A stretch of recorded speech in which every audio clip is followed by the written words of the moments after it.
Me llamo Arnaud Ronstret, soy un nuevo investigador en el Instituto de Biotecnología de la UNAM en Cuernavaca. Soy francés. Y mi línea de investigación es de trabajar sobre los genes que controlan la meiosis en el maíz. Mis papás fueron campesinos y yo crecí en una granja en el sur de París, donde se crecí mucho trigo. Entonces desde pequeño fui interesado cómo germa una semilla, cómo florece una planta, cómo se producen las semillas. Después, como fue bueno en la escuela, mis estudios y hacía como una carrera de biólogo, me fui a la Universidad de París y donde fui realmente interesado en el ciclo de reproducción de las plantas. Descubrir es bien interesante, es realmente estupendo, pero descubrir pasa probablemente una cada 2 o 3 años, algo interesante, que es realmente un placer de todos los días, es realmente de transmitir también el conocimiento a los alumnos y de hacer experimentos.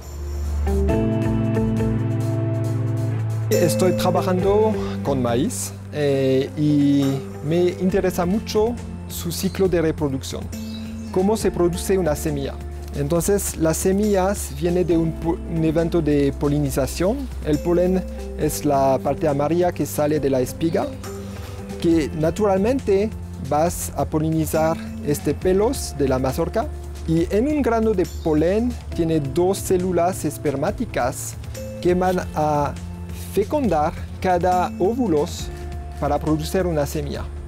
Una semilla tiene 2 gemelos, organismos gemelos, un que es el embrión, que puede germinar y dar a la plántula, y el otro contiene las reservas, que se llaman el endospermo.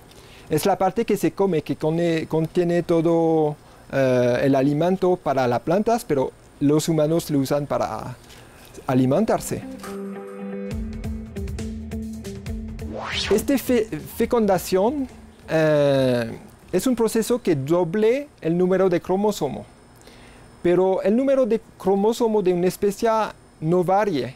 Entonces es un fenómeno que se llama meiosis, que reduce el número de cromosomos para que durante la fecundación el número de cromosomas sea constante.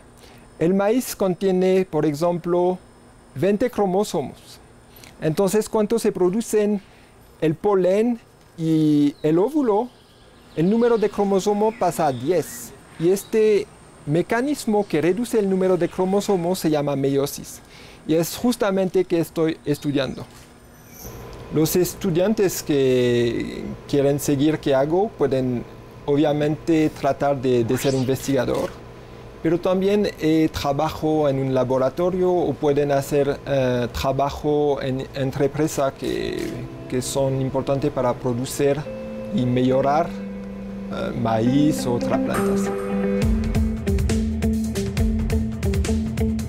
Bueno, para todo científico creo que la cosa esencial es de ser curioso, de ser riguroso y de ser honesto.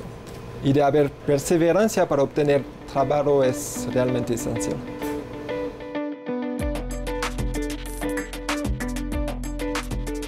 Bueno, me fui a estudiar en París y realmente fui fascinado por este proceso de fecundación durante mi estudio.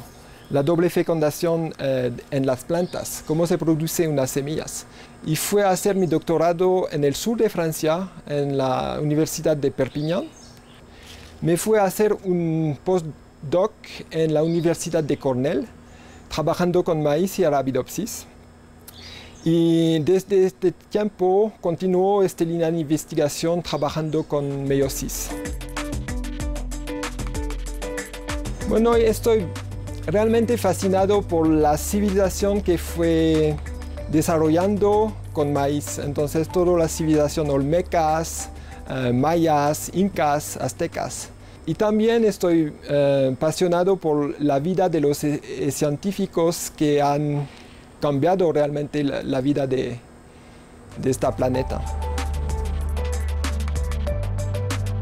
Sí, creo que la ciencia, aunque hay muchas personas que dicen que hacen cosas malas o cosas, realmente es la manera de cambiar la sociedad, de cambiar, de ir en un mejor mundo.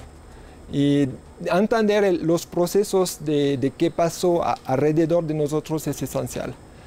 Sin este conocimiento no podemos hacer cosas prácticas, agronómicas, que realmente el mundo de 2050 vas a necesitar mucho más alimentación. Es un problema actual, necesitamos de pensar en eso ya, porque la población va a pasar a 9 billones de personas en 2050 y la producción de plantas o de alimentación no sigue. Somos en el mismo grande problema de la alimentación mundial y creo que el maíz es la respuesta.